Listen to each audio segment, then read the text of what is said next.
தலைப்பு: the photo drama of creation. சிருஷ்டிப்பின் புகைப்பட நாடகம். பக்கம் 38. யோசுவாவின் நீண்ட நாள். எமோரியர் கலங்கரிக்கப்படுதல். தீவெட்டிகளை பிடித்திருந்த கிதியோனின் சேனை யெப்தாவின் மகள் அவருக்கு எதிர்கொண்டு போய் சந்திக்கிறாள். யோசுவாவின் நீண்ட நாள் என்பதை குறித்த வேதாகம விளக்கத்திற்கு ஏதோ ஒரு அடிப்படை காரணம் இருந்தது. பாலஸ்தீனா தேசத்திற்கு மிகவும் வழக்கத்திற்கு மாறான நிகழ்வாக அன்றைய பகற்பொழுது இருண்டதாக இருந்தது என்றும் சூரியன் பிரகாசிக்கவே இல்லை என்றும் எபிரேயு பாஷையிலுள்ள வசனப் பகுதி கற்பிப்பதாக சில வேத மாணவர் கூறுகிறார்கள். யோசுவாவின் எதிரிகள் சூரியனை வணங்குபவர்களாயிருந்தனர். எனவே அன்றைய தினம் பகலில் காணப்பட்ட இருளானது தங்களது சூரிய கடவுள் கிரகணம் அடைந்துள்ளார் என்ற எச்சரிக்கையை முன்னறிவித்ததாக நினைத்தனர். இந்த சம்பவத்தில் அந்த நாளின் பகல் வேளையானது வெளிச்சமாக இருப்பதற்கு பதிலாக இருளாக இருந்ததாகவும், உண்மையில் சூரியன் மற்றும் சந்திரனின் மங்கலான தோற்றம் ஒரு மிகப்பெரிய நிகழ்வாக இருந்ததாகவும், இதை பயன்படுத்தி யோசுவா எதிரிகளை கலங்க பண்ணி, சூரியனே சந்திரனே தரித்து நில்லுங்கள் என்று கட்டளையிட்டதாகவும் கூறப்படுகிற இந்த விளக்கத்தோடு பெரிய கல்மழையினால் செத்தவர்கள் அதிகமாயிருந்தார்கள் என்கிற காரியமானது ஒத்துப்போவதாகவே இருக்கிறது. யோசுவா 10ஆம் அதிகாரம் 11 முதல் 14 வசனங்கள். இதற்கு சமமாக நிஜமான மற்றொரு விளக்கமும் இருக்கிறது.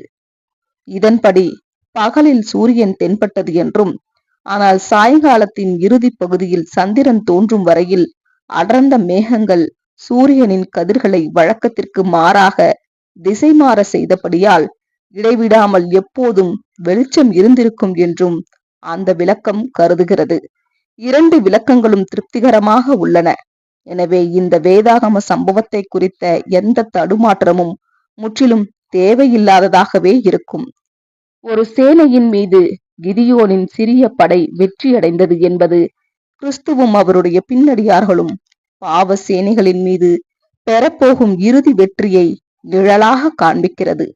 உடைந்த பானையை சுயத்தை பலி செலுத்தி வெளிச்சத்தை பிரகாசிக்க செய்வதையும், எக்காலங்கள் சுவிசேஷ செய்தியையும், பட்டயம் வேத வார்த்தையையும் குறிக்கிறது. கிதியோனும் அவருடன் சென்ற ஒவ்வொருவரும் பார்வைக்கு ராஜகுமாரனை போல் இருந்தார்கள் என்று எழுதப்பட்டிருந்தது. கிறிஸ்துவும் அவருடைய பின்னடியார்களும் குணலட்சணத்தில் தேவனை போன்றிருக்கிறார்கள். நியாயாதிபதிகள் 7ஆம் அதிகாரம் 16 முதல் 25 வசனங்கள்.